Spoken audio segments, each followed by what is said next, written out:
But it just always bugged me so much that there was no like cohesive strategy to how we were going to motivate people and give people work. People want to work. And they just don't know what to do. Right. And it was very interesting. It was a lot of work that we did through Region 5 that actually kind of catapulted this. Yeah. You know, because we originally started with 7 regions in the REC because that's what we did it was based on school board. But then there were several you know, regions that just didn't have enough members in them. So and there's overlap with the candidites and overlap with the districts, and it just seemed like you were working harder and not smarter. Yeah. So, I mean, we lucked out being in South County because, I mean, geographically, Delray, Boynton, Boca are so large from east to west, and those are larger municipalities. But we have our north and our central region that I think one of them has 17 candidates, the other one has 11. So there's a lot of activity that's going on in North and Central County as it comes to candidates and the REC and how that's getting put out. So we had a meeting today actually about where the early polling locations are going to be and things of that nature. So, and I'm very excited to announce that we're doing Party at the Polls throughout the county. So I'm excited about that. So thank you. For those of you who missed it last time, Party at the Polls, Jessica and Stu organized. It was so much fun. We started on, it was a Saturday, right? Yep. And we started one location during early voting, and they brought music and we had blow-up things. Big inflatables. We had people bring their flags. We had music, and we had candidates were there. Yep. At one place, we had tailgating. They made breakfast. Oh, yeah, that's right. I missed that one. That's where the Democrats were complaining and saying that they're having too much I had never seen so many Democrats' looks of defeat in my life. Oh, it was honestly, hilarious. I'm not gonna lie. Working great. that election, I worked a lot at the Boca Raton Library. I manned the booth there like a lot during early voting, and the Democrats looked so sad the whole time. Their booth, no one was ever at their booth. They also had like a prime location spot too, which we then, once we got our spot was even a little bit better. But as far as they hit more traffic by where people were, ours was better because it was in the shade and a little safer. And they were like on the corner where people go careening around. They just all look so sad. They wrapped up early all the time. Like they were never, I was just like, wow, they were so defeated in 22. So we're going to keep that going. Yes. Yes, we are. Yes. Yeah, so it was great. So knowing that, like, North and Central are kind of together because so many of their municipals are kind of that south portion of the North and the upper section of the Central. So we're basically, if that makes sense. So we're basically splitting it into, like, North and South is kind of what we're North doing. Versus South? Kind of. Not really. No competition by any means. But well, healthy competition is good. It'll spur people to win. Yeah, but it's really exciting that people are going to see this activity around their polling locations. And hopefully, you know, if nothing else, it gets people going, oh, what's that? What's that going on over there? Oh, there's an election. And hopefully, if they don't vote in that moment in early voting, they at least remember to vote on Tuesday. And so it's like, once people start talking about it, like, oh, yeah, I was at this thing. And, you know, the Republicans had music and everything else. It creates this community awareness that really kind of gets people excited and motivated. And like I said, I think, you know, throughout this election cycle so far is that I've really been focusing on education, engagement, and empowerment. And Party at the Polls kind of helps us do that. And it makes it fun where people are excited to kind of come out and talk. And I've also invited all of the 2024 candidates that are on the ballot for August and November to be at these Party at the Polls locations as well. Perfect. Because then that way they're already talking to their voters. They're already introducing themselves in March. So instead of who am I going to vote for in August and November, they've already been like, oh, yeah, I talked to that candidate. I know who that is. And they're not only that, they're volunteering and working more because they've had enough time to get to know that candidate and sign petitions. Sign petitions. Yes. Please. Please sign petitions. Somebody made a suggestion. I can't remember if it was today or another day that come to the Party at the Polls or even during the whole time during the early voting.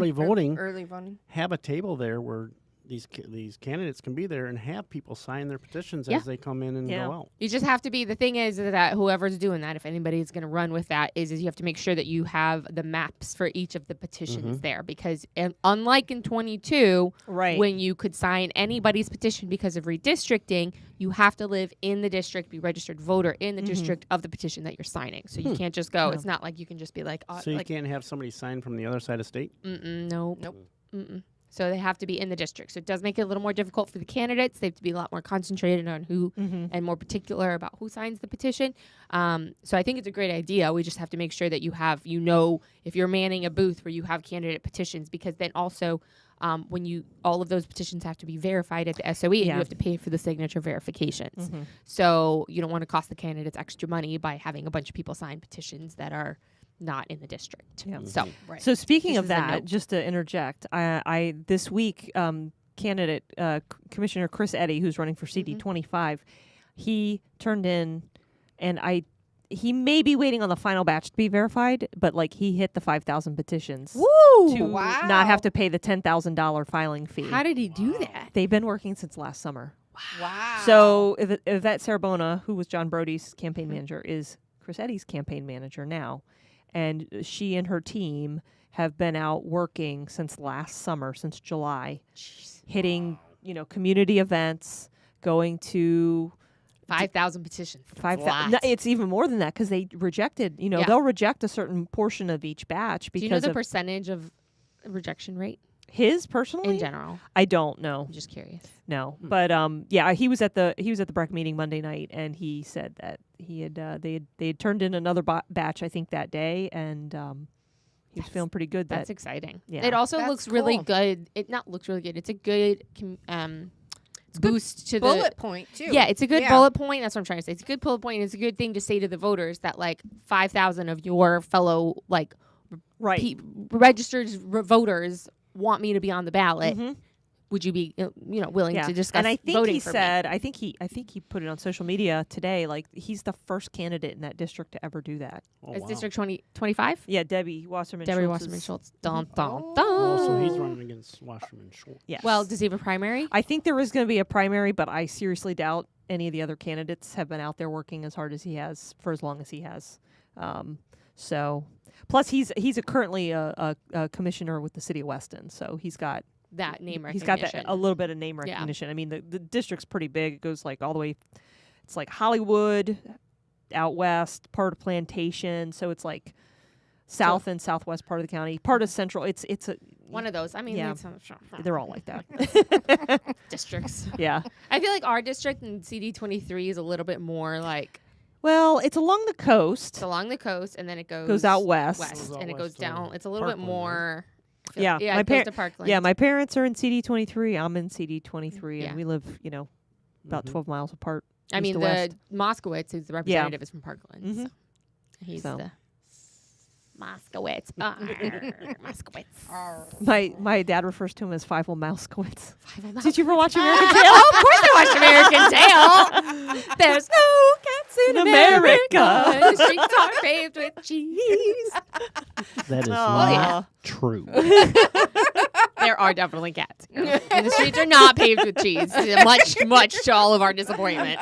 The moon might be made of cheese, but streets are movies. Not. Oh, yeah. We used to watch that a lot when I was a kid. That's so fun. Yeah.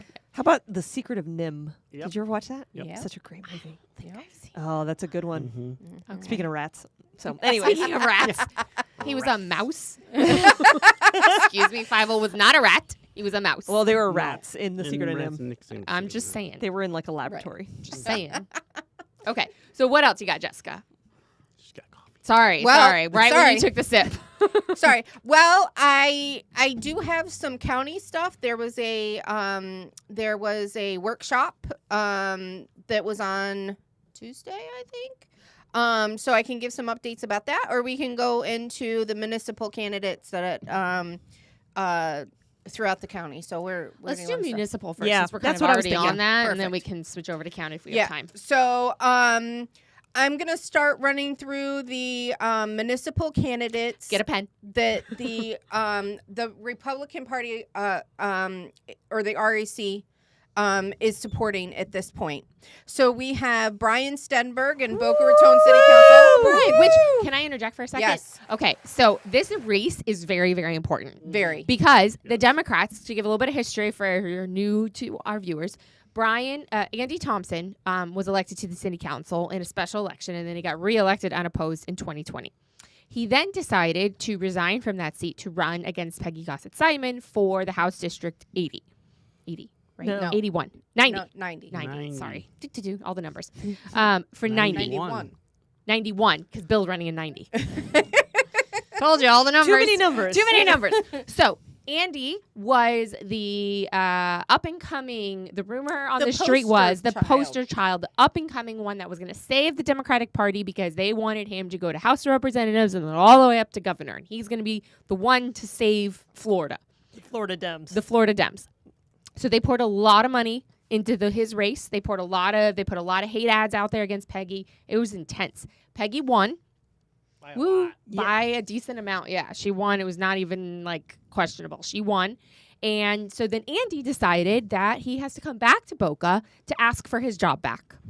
And the Democrats are still, I think they are still hoping that if they just get him back onto city council and let him lay low on city council, in a few years, he'll be able to run again. Try it again. They're going to try the same thing again because he's young, he's good looking, he's got the family and the whole thing. He's very approachable for people, and I think he's got plenty of time because politicians stay in office until they're 80. So we got 40 years with him if we really want him to. So I really would love, not just because I want to see Brian get elected, but also because I'd really love to send a message to the Democratic Party of Florida that we're not going to play these games with I wanted to send Abby a couple to use for the X post to show the way that he's kind of switched gears a little bit. Who he really is, and now who he's trying to pass Right. himself off to be. So, so I pulled out my file. I have files of You're mailers. right. I should keep them. I keep them You're because right. I want to use We're them back for. online. Yay! Welcome. Back. Hi. Hopefully. Welcome back. If We're you're back just on joining YouTube. us. I'm checking in on Rumble here. If you're back to watching us, sorry, our feed went down. We kept the conversation going. So if you missed that little bit of window of time, we'll be uploading the full episode later on tomorrow, right, Abby? You'll want to pause and take notes anyway. So yeah, because we went through a whole list of you. candidates. So so definitely check out the little window that we missed. Rumble We is kept still it going. It is still going? Circle of death. Oh. Circle of death. Look. It's been a really long week. Yeah. Now it's back. It's back. Okay, Yep. so if you're just joining us back on Rumble and YouTube, thank you so much. Sorry about our little mishap there. Our Wi-Fi in the building went down. We got back up and running, but we did keep the episode going, so we will be uploading the full episode, Abby, later tonight or tomorrow? Probably tomorrow. Tomorrow will be fully uploaded, so if you missed the little window, definitely go back and watch that last half hour, 20 minutes, whatever, maybe. I don't even know where we are. Yeah. Yeah, I can't remember when it Lots was. of good information. Lots of great information. Okay, so Broward County. Let me respond to our podcast studio owner real quick. Okay. Shout out to our podcast studio owner. She's amazing. Yes, I mean, how many landlords, I guess you could say, would be helping you through tech issues while you're live? While you're live. So, anyways, back to Broward County. So, Lighthouse Point, all 3 seats ran unopposed, including yours truly. So there's no municipal elections. I get sworn in less than 4 weeks away. Can we live stream it? I don't know about that. I mean, if you want to go live on your phone for the first That's few what I'm minutes. saying. I can go live on Twitter. I can go live on X and live stream it from the We the Locals channel. If you want to do that, more power to you. What day is it? It's a Tuesday night. The 26th, right? 26. Okay. Yeah. I'll be holding my hand up and No, I know you won't be, but I'm just saying that would be so fun. Let us know. Drop us in the comments if you want me to live stream through X, which means you need to like us on X and follow us on X. That's where we get the formerly known as Twitter. spiciest. That's where we do get the spiciest. Yes. The sassy comes out. And we're verified. Yes, and we're verified. We have Twitter Blue. So let us know. Verifiable. Verified. If you want me to live stream Abby's swearing in. Woo! Of I our say own. yes. So, I mean, right? yeah. So, no municipal elections in Lighthouse Point this go round. It's crazy that all of the seats unopposed. It's because of Form 6. Form 6, Yeah.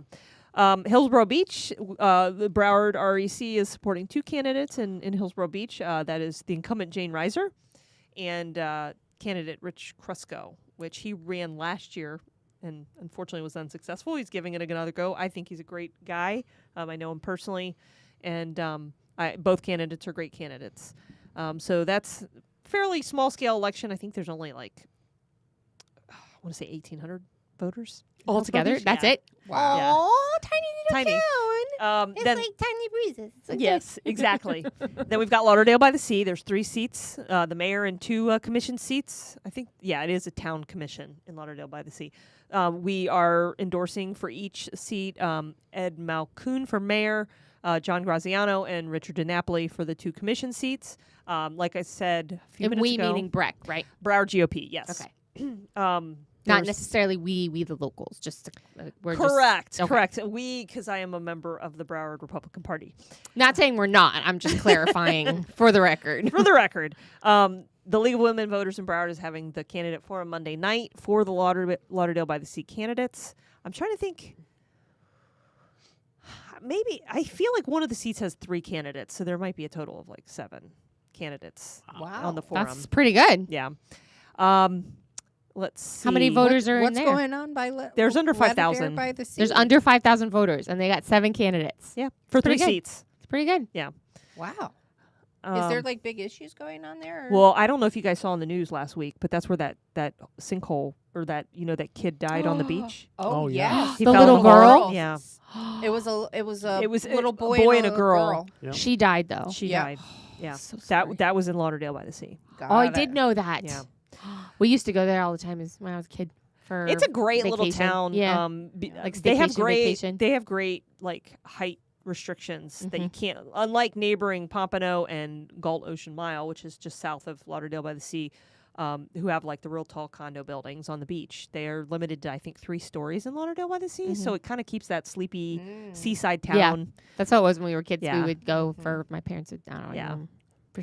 to get away, Mm-hmm. go to the beach for the weekend. Yeah. Yeah. So that's Lauderdale by the Sea, and then obviously our last episode we had candidate Pembroke Pines candidate Glenn Theobald on. Which, by the way, the same article where they were talking about coming after Brian and supporting Andy as being one of the key seats to flip. Yes, His seat is one of those as well. Rodriguez. Something like that. It's Yes. I believe it's Maria Rodriguez, and she, from what I understand, is like a mini AOC.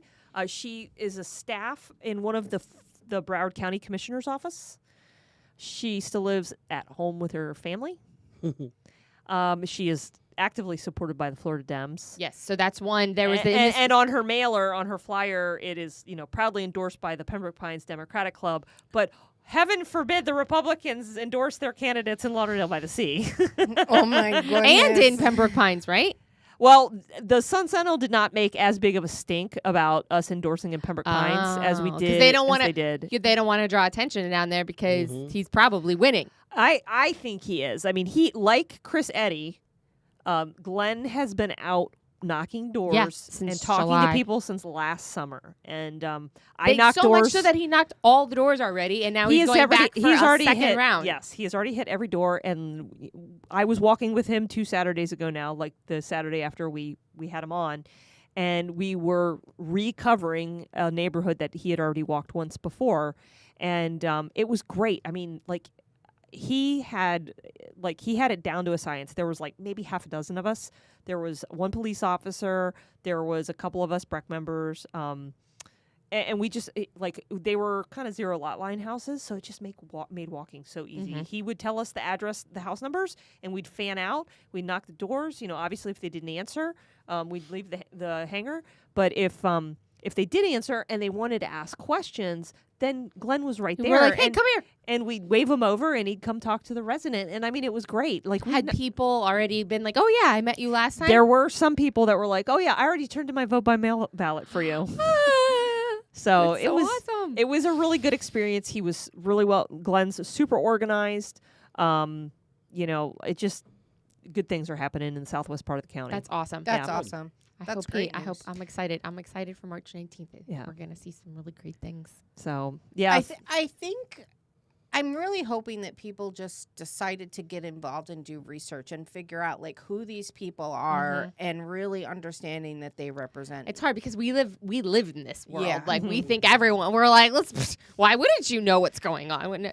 But you're right. It is. It's hard. Sometimes I got to remind myself. I got to take myself out of it. I know people who they don't live in this world. They don't know who or what or how, and they do come to us. They come to podcasts, or they come to us personally, or they go to their friends, or if they care enough to even ask the questions. And so we gotta, it's just, that reality perspective of like, not everyone's as involved as I am on all the things. What? You don't know who commissioner candidate so-and-so is? What's wrong with you? You can't rattle off all the candidates running in the South County area. That's why I get so excited about doing things like Party at the Polls, because it just gives people an opportunity to so when is Party at the Polls? It's the last weekend of early voting in Palm right Beach before County. St. Patty's Day, right? Yep. So very interesting.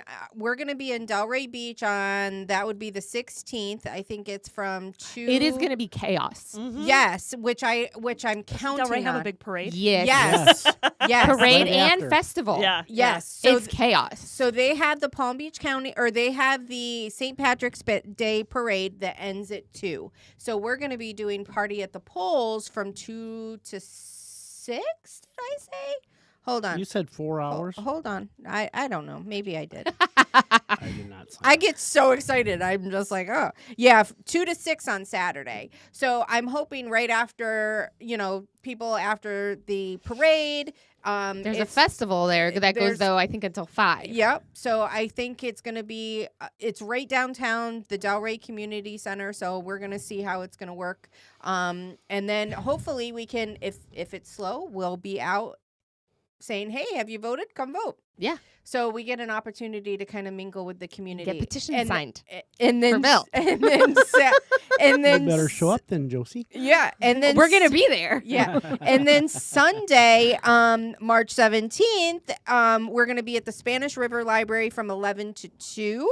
And we're going to be In Boca. In Boca. And then in Boca at the downtown library from 4 to 6 on Sunday. On St. Patrick's Day. On St. Patrick's Day. I might have to bring some.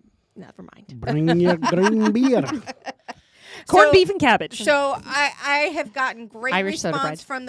from the candidates. They want to be at these events. And then the locations that are going to be north, it looks like, is where are they going to be? On Sunday, it looks like Gaines Park Community Center and Royal Palm Beach Library. And then on Saturday, it looks like Wells Recreation and Jupiter Community Center. And there's one other location that I don't have right at this particular moment. So don't forget, for early voting, you can vote at any polling Anywhere in the site county. in the county. Anywhere in So the if county. you are at Party at the Polls in an area, it doesn't matter what your precinct is, you can vote there.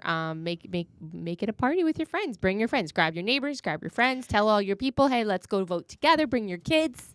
Take them in. They love the iVoting stickers. It's a great opportunity to learn who the candidates are and to ask questions. So hopefully we have enough volunteers in the Republican Party and candidates go to their early polling locations throughout early voting, which is March 9th through the 17th, where they can, so if candidates are out there, people should be able to meet them, interact with them, ask them questions. The Party at the Polls is a great opportunity to hopefully meet those August and November candidates.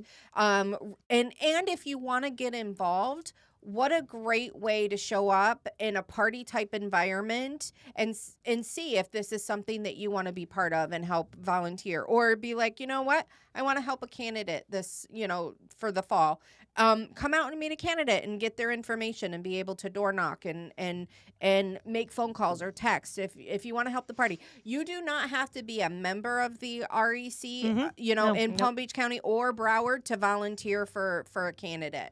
So if you are interested and want to do that, don't hesitate to reach out to either BRAC or the Palm Beach County REC. We have a whole volunteer program that will get you teamed up with either a candidate or with our banking centers to be able to do those calls and texting.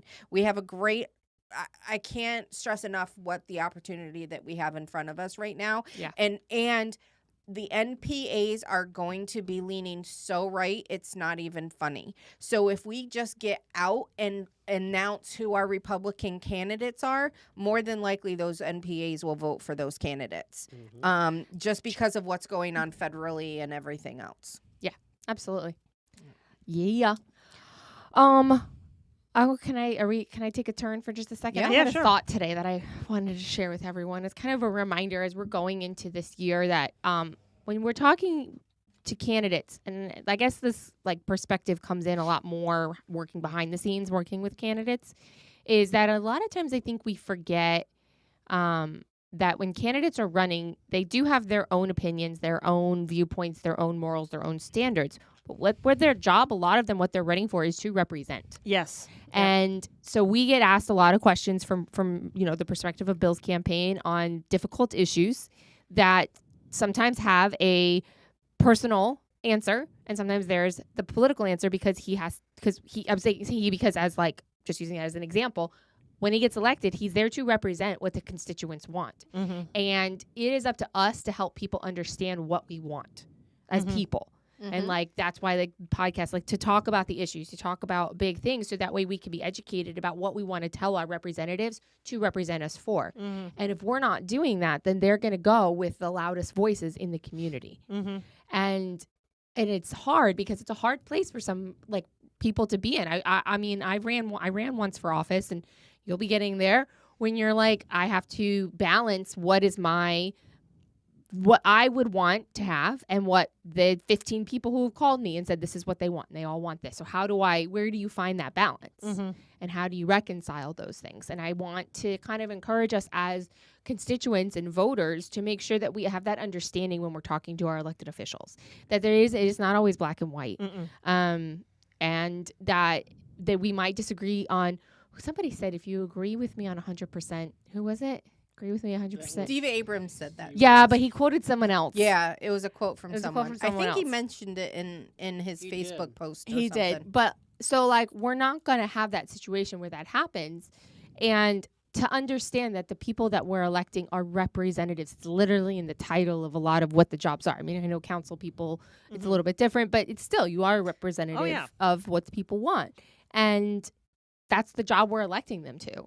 And it's up to us, like I said, to reiterate, it's up to us as voters to make sure that we're letting our voices be heard of what we want to have represented, what our opinions are, so that we're represented correctly, and that we're working and building connections and relationships in our community so we can discuss some of these topics and some of these issues, so we can maybe come to a consensus and say, listen, we as a community want you to vote this way on this issue because this is why.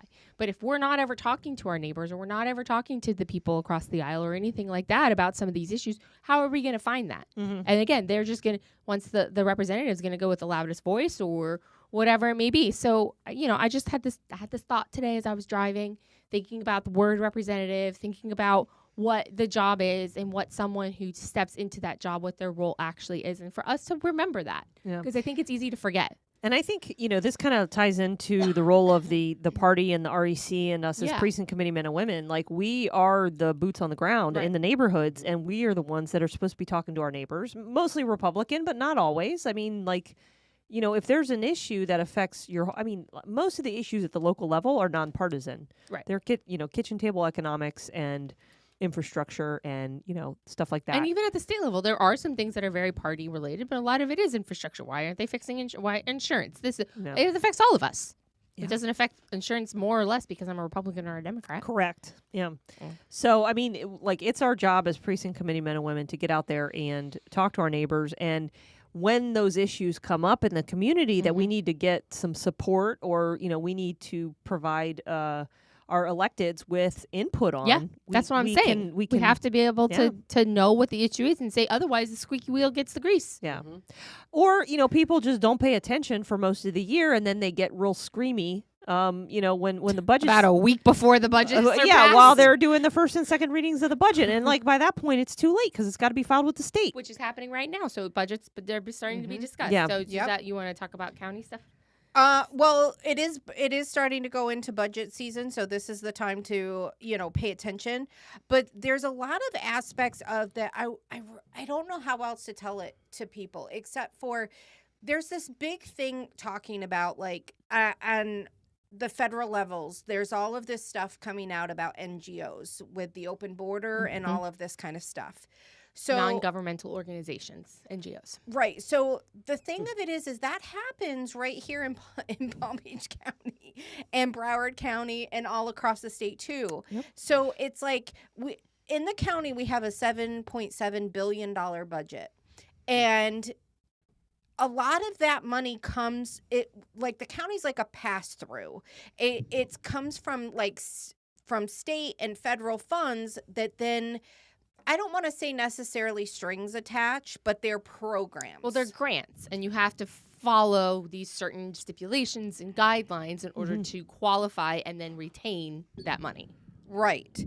And so that's where it's like these little strings or little things that get attached of equity and all of these like Democrat, socialist, type of buzzwords come into play, and it gets funneled through the county and into the cities. So it's like we really need to, there's a ton of nonprofits that are absolutely amazing in Palm Beach County that do amazing work and that we should be honored and blessed to have that do the work that they do. But there are also some that may not be so great and that use this money for things that we may not want in our cities or our towns or our counties.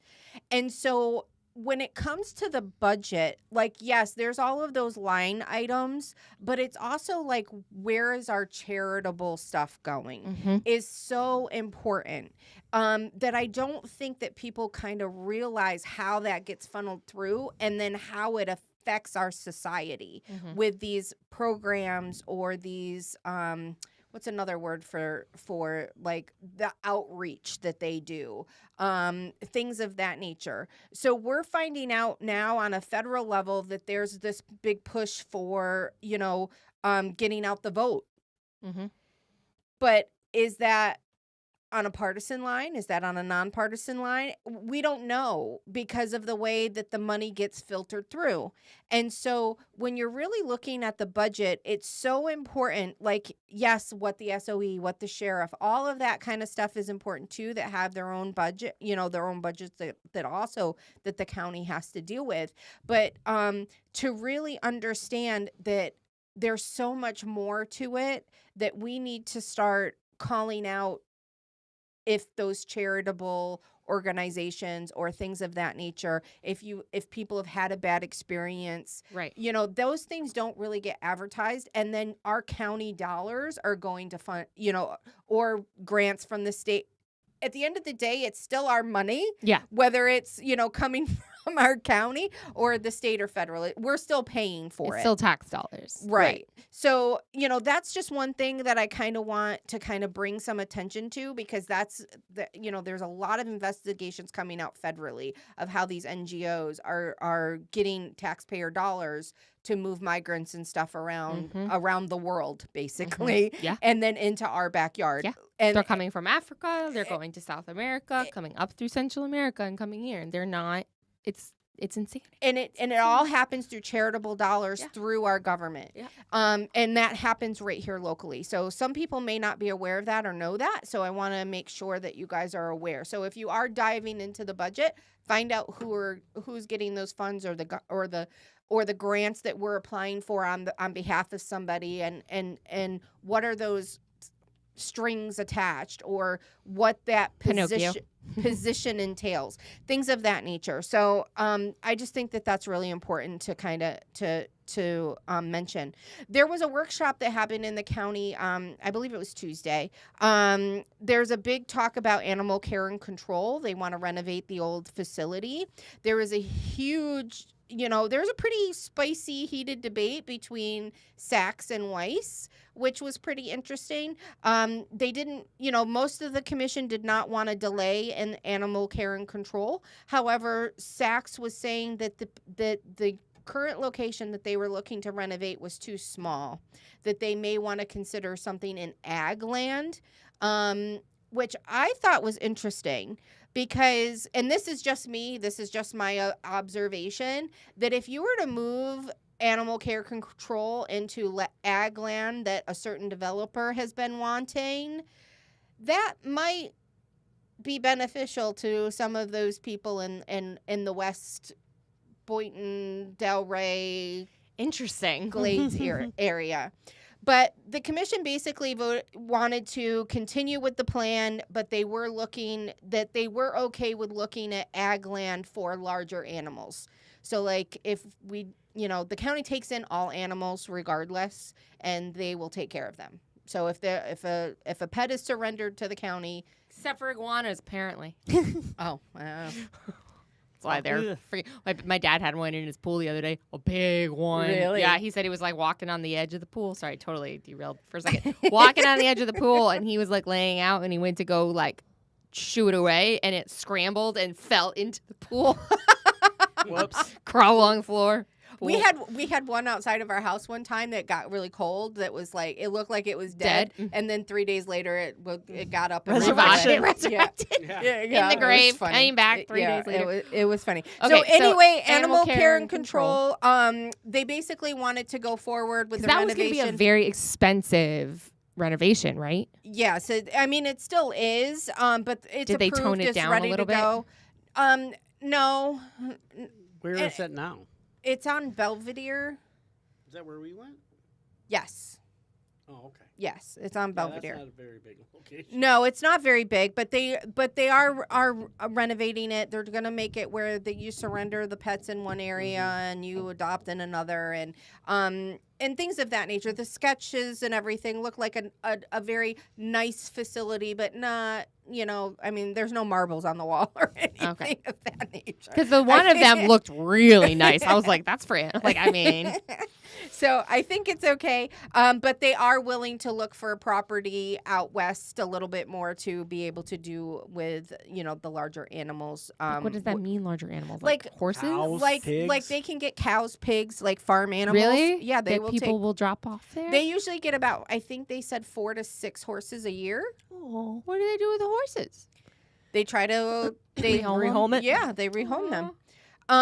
So that was very interesting. And then there was talk about the governmental center. I think I mentioned this a little bit last time I was on. But Gannon and Ann Gannon and Dorothy Jack showed up for this meeting and wanted to talk about the governmental center, the workshop as well. They both complained about how their employees live outside of out of West Palm Beach, and that they were finding it very difficult to find employees. Because they didn't want to drive into the city, and then they couldn't live in the city because it's become unaffordable. Right. So they want to move their locations out west. They've been, actually asking for this for several years now. But they basically were like, if you renovate the governmental center, which is on Olive in West Palm Beach, we'd rather be moved out. We'd rather be moved west. It was suggested that where the new judicial building is to go up a couple more floors and add commission there and get rid of the governmental center the way that it is. Maybe sell it. Oh, pretty penny. Because pretty penny. exactly. So if they could take go up a couple floors In the judicial building? yeah. Okay. So then that way, then you have commission and you judicial together. So then you have safety. So then that becomes their chambers, all of that kind of stuff. So that wasn't so bad. That's interesting. A few of the commissioners even wanted to do a brand new building, a little bit more west. Right. I remember which that was by like the Palm conversation. Beach County or by the Kennel Club.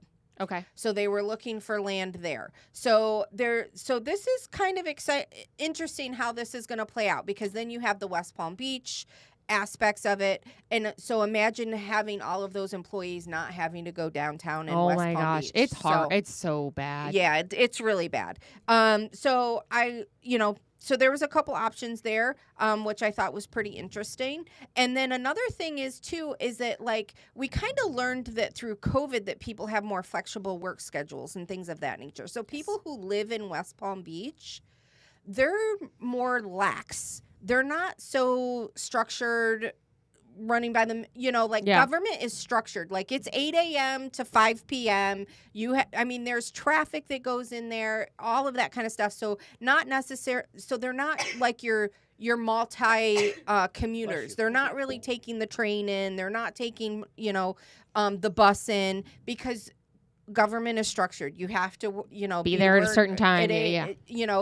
Especially when you're dealing with like the property appraiser's office and the tax collector's office, and you have to be there and the open clerk of courts on time. Right. So it's like you can't stagger your employees to come so that traffic's a little easier or anything of that nature. So it's like it's very structured. So it's like city people now are becoming more entrepreneurs. They work from home and they have a more schedules, and they are going to use your mass transit and things of that nature. So I kind of, just my observation, getting the government out of downtown West Palm Beach would solve a lot of their traffic issues and a lot of their problems, and in my personal opinion, not that means anything, but I just thought, so I kind of like how they're looking at maybe going a different direction with this, and I would even be okay with adding floors to the Judicial Center, just for the county commission and moving all of the other services if it's just the county commission, then it's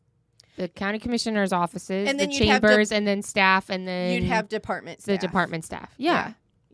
So I just thought that was interesting. Definitely something to look at. And then they talked about, then they did a group meeting with the Board of County Commissioners and the League of Cities about infrastructure sales tax. Ooh. So infrastructure sales tax is due to sunset. Yeah. It's now, because it's based on an amount. I can't remember what that amount was, and I forgot to write it down. But it's basically going to sunset at the end of 2025. Is that? But it's going to sunset early because they hit the amount. That's the early date. Is that what Palm Beach County calls its 1%? Yes. Oh, okay. I didn't realize they called it infrastructure tax. Yeah. So the money part of it goes to the county, part of it goes to the cities, and part of it goes to the school board. Yeah. So 50% goes to the school board, 50%. Wow. 50% goes to Palm Beach County, but 20% of the 50% goes to the municipalities. And we have, on top of it, we voted to give ourselves more taxes for the school board. The school board makes so much bloody money. You're preaching to the choir on that one. I know. Right. Yeah, I know. But I'm just saying, so we have our regular property tax money that goes to the school board, and then we have this extra tax money that they voted on last time, and then we have the infrastructure tax money that goes to the school board. So it was very interesting because the cities were like, we need this money, we need this money, we need this money. And then it was like, I'm like, oh, they're kind of looking at like the county is like their baby mama, or their baby daddy, it was so interesting, the way that they were communicating, because the cities were like, well, what do? We need this money, we need this money. And the county was like, our citizens are taxed. We told them that we would only do this for 10 years. That's what we need to do. We need to stick to it. We need to make sure that if we got the money that we needed, that it needs to be sunsetted. And then if we need to, and then if somebody wants to put together a plan to go after the voters and ask them for more money in 26, then you can do that. Right, because they had to decide now if they're going to put it on the ballot in 24. Correct. Yeah. That's right. Okay. And so there's not enough time to do it in 24 based on everybody's So it's going to talk. sunset. So it's going to sunset. Unlike in Broward, where they voted it into perpetuity. There's no expiration date in Broward.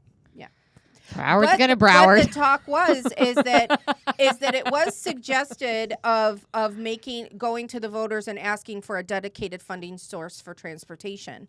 That the county may be looking to do that instead, and let the school board. I guess school board may be doing their own, and may no. Yeah. No. No. I think we'd all get far behind. $5 billion. $5 billion, over $5.6 billion with a B. And then you have to children. take 50% of our, That's crazy. part of that's part of that budget. No, I know. They're part of their $5 billion is our money, but that's $25,000 per student. is It's the crazy. numbers That's are still more the than same my- as they were. That's more than my private undergrad university cost when I was in it. It's Right? double what the private school tuition is. Yeah. And then some, what I pay for private school tuition for my kids. But none of it goes to the students. Nobody's helping the freaking kids. That's why they sold the teachers. This is what they did last time. They convinced the teachers to all get behind the tax, saying that if we don't get this tax money, then we're going to lose our mental health services. And I was like, you do realize that the school budget right now should be paying about $20,000 to $22,000. At that time, it was about $20,000 to $23,000 per student. Is what the budget is. That's not enough money to have mental health services. Yeah. No, they needed the tax. They convinced the teachers that if they didn't get the tax, then they weren't going to get the well, mental and health that's a whole services that nother they needed. aspects of like the school board does the same thing that the county and the federal government does as far as like NGOs. Yeah. Like there is an administrative cut Oh on my everything. gosh. Well, It's insane. and the organizations that they work with that are collecting data on our students. Yep. It's the influence that those organizations have over the administration, over some of the school board members. I mean, I don't know if you guys caught any of the school board meeting in Broward on Tuesday. I can't watch school board meetings. They I- make my blood pressure I go did- really, really high. I did And watch I don't have kids in Tori. public Yes, schools. our, I watched Tori give yes. lay down the blood. Yes. Go Tori. Yes. Yes. And it was over. He let them have it. It was over the fact that the administration slid in the revised contract with the union Friday before the meeting. Like, And then it went public. They were leaking stuff. stuff was being leaked out of closed door meetings. They started yelling at him that he was a liar, and he was like, You "Nope." know who that was? That was the BTU president, Anna Fusco. Mhm. Yeah. Yeah. So it sounds like that the Broward Teacher Union is all up in the Broward School Board stuff, and not, and it's not. Well, she collects a paycheck from both. She collects a paycheck from the How school is board. that? How is that? From the how is that school even- district. From the school district. How is that even possible? Like, what is how her is job? that ethical? She's, I guess, technically still employed by the school district. Inspector General. And she's still Inspector she's General. the school board or the union president. We need to file a complaint with the Inspector General. Yeah, well, I mean, Tori was calling for outside investigation. I know. I Tuesday. saw that. So Yeah. he can do it. He can pull the Yeah. Inspector General right in. That's That's what they're there for. Yep. It's like, new superintendent, same problems. Oh, yeah. Well, because they're not going to hire a superintendent that's actually going to do anything to change anything. That'd be insane. They would be risking their six-figure salary. And our superintendent in Palm Beach County makes $350,000 a year. The governor only makes $150,000. Yeah. Their superintendent in Palm Beach County makes $350,000 a year, plus his car allowance, plus his security allowance, plus his papers and what's it called? Like office supplies. Oh. He's got expenditures. And as well. his health insurance, the package, and the whole shebang. Of So course, he's of probably course. making $400,000. He's making as much as the president of the United States of America, All I gotta say is- superintendent. I told you there'd be another soapbox rant. Yeah. We Yeah. I don't know how we can change the culture and change Parents have to. Parents in Broward have to, specifically. Just the administration and the district is so the The culture people is have so to fight ingrained. back. The people have to. This is the only Yeah. way it's going to happen. And until the parents get pissed off enough, and the constituents get pissed off enough about their tax dollars going, and that's why we have to spread the word. Like that's why we here on the podcast and everywhere else get the word out. Do you know how much money is the Broward County school budget? More than Palm Beach counties. Yeah. It's way more. Yeah. It's over. I think it's over 6. And then how much does the teachers get out of that? $40,000 a year. I think now 48. Well, the sad part is I think the starting salary now is closer to 50 with this new because they did pass the contract. But long-term teachers They don't get that much more. They don't get a they're whole lot not more than they're that. not making a whole lot My more. friend because- is a teacher. She's been making the same. She's been a teacher in the Palm Beach County School District for 13 years. First of all, they don't get tenure anymore, so she has to renew her contract every single year, yeah. which means that they can, decide to toss her, whatever. I don't think they will because they're at a teacher shortage. Yeah. But I'm pretty sure she's not making a whole lot more than she did 13 years ago when she started. Yeah. There's no, 50% inflation happening there, which is what's happening in the grocery store. Right. Olive oil. Thank you. I told you guys, right? Anything. Yeah. Olive oil. Yeah. Ah. Creamer just went up too. Yeah. I was crazy. I do the majority of my grocery shopping at Aldi. I went to Aldi's today. I got ground lamb. Yes. For $5.60 a pound. Well, because they haven't had ground beef. I mean, my Aldi's been out of ground beef a lot lately, so I've gotten lamb quite a bit. I've been excited. I'm excited. I lamb. can't believe how much. I'm just buying for myself, and I don't buy a lot of filler. I buy produce, meat, that kind of stuff. But it's just over the last 3-4 years, like the cost. It's insane. Has doubled. It's My insane. grocery bill every week has doubled. Yeah, and we just had to. My son, we're now having to. He's for a little while till we get some health things taken care of. He has to go gluten-free and dairy-free. Do you know how much more expensive it is to have gluten-free and dairy-free food? It's more expensive to eat healthy than it is. Oh, 100%. Yeah. So now I have to buy gluten. And he's like a 5-year-old kid. He doesn't understand why he can't. He understands to some level, but it's not like he still likes what he likes. He likes pasta. Well, I was reading an article the other day that they were talking with a couple restaurants. I think it was on Delray. I think it was on Atlantic Avenue that average drinks are $25 a drink now. Holy moly. Oh. Yeah, we don't go out. And they're like, for drinks. because it's like, oh, how is it so expensive? And they're like, just the cost of limes have gone up 100%. Like everything. We live in freaking Florida. Yeah. You would think the limes would be cheap here. Nope. The If you tequila, grow your we used own. to buy this tequila from Costco. We used to buy the Costco brand tequila. It was, I've discovered it during COVID. Drank too much of it probably during COVID. Confession time. Tequila. What am I going to do? And I think it was $14 for and it was good. It's good tequila. I'm pretty sure it's not Tito's, that's vodka. What's the big tequila? Anyway, it's like Costco brand. You know how they repackage stuff in Costco? Patron? I might have been. No, I think it was Dawn. Anyways, it's a good one that's packaged in the Costco brand, but it's distilled in the same whatever. Anyway, less than a little over a year ago, they were out of it. We were like, oh, they're out of it. That's a bummer. And then we go back and they have it. They had repackaged it, and it had gone up from $15 to $32. Wow. We don't really buy tequila anymore. I mean, Wow. we cut back a lot anyway, but still, So I was like, so if drinks are, there we go. Yeah. Right, that explains it. If they have to cover their costs. Yeah. So it's crazy. It's and when you go out and you order a drink out, I think the biggest cost is payroll. Yeah. Yeah. Paying the wages of that bartender or that hostess, that server. The bar back. Yeah. Yep. And it's hard.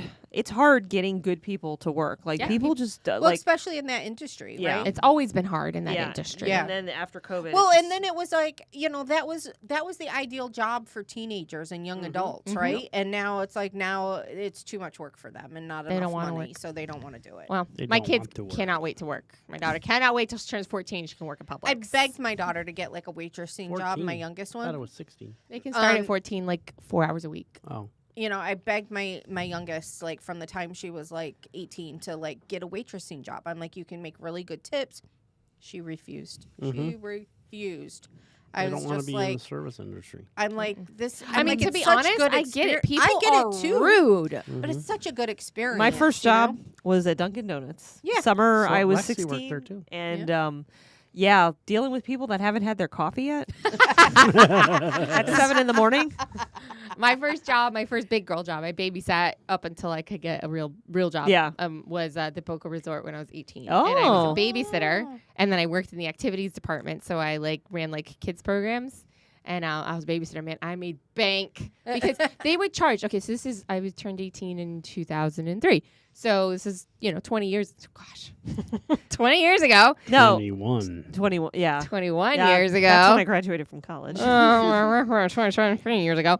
I would charge. It was $12 for the first kid, $14 for the second kid, $16 for the third kid, $18 for the fourth kid that you were babysitting. And then the parents would tip you, and you had to have a 3-hour minimum. And most of the time, the kids were sleeping, and they would feed you.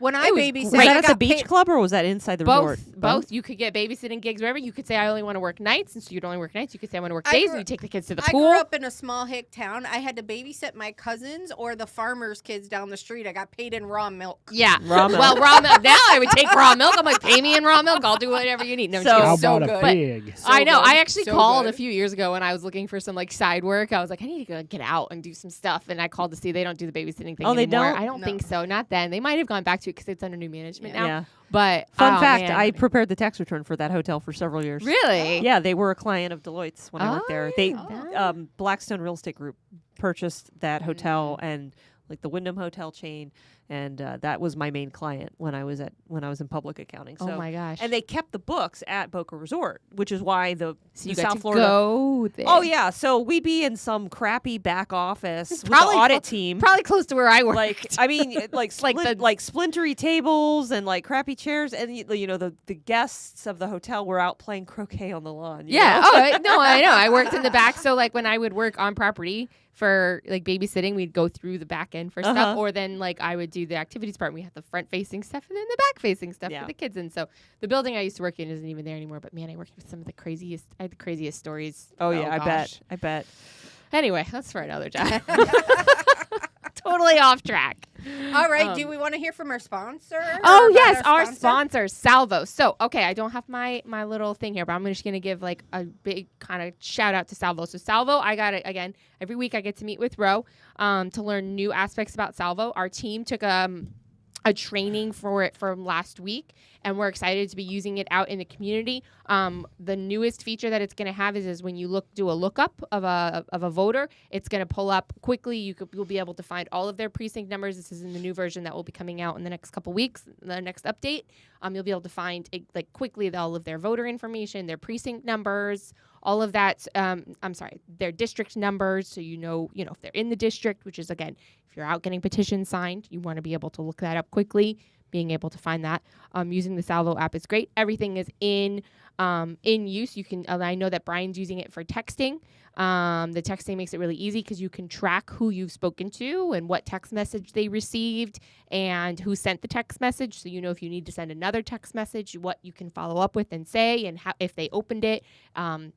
If they opted out, you'll be able to track all of that in the app. So it makes it very easy to do everything in one-stop shop as opposed to using all different vendors for different things like that. So email, texting, print materials, all at best in market prices. So easy helping Brian do the texting. It has.